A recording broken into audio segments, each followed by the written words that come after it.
Finalizohet operacioni policor i koduar Reakt, goditet një rast armbajtje pa leje. Madje fshehur në banesë, armëzjarje automatike dhe municion luftarak arrestohet në flagrancë 40 vjeçari.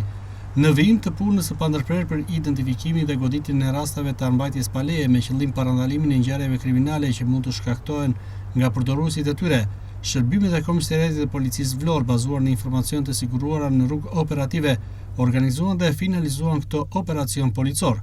Si rezultati i tij u arrestuan në flagrancë shtetasi me iniciale HM 40 vjeç, banues në lagjen 4 Heronj të qytetit të Vlorës.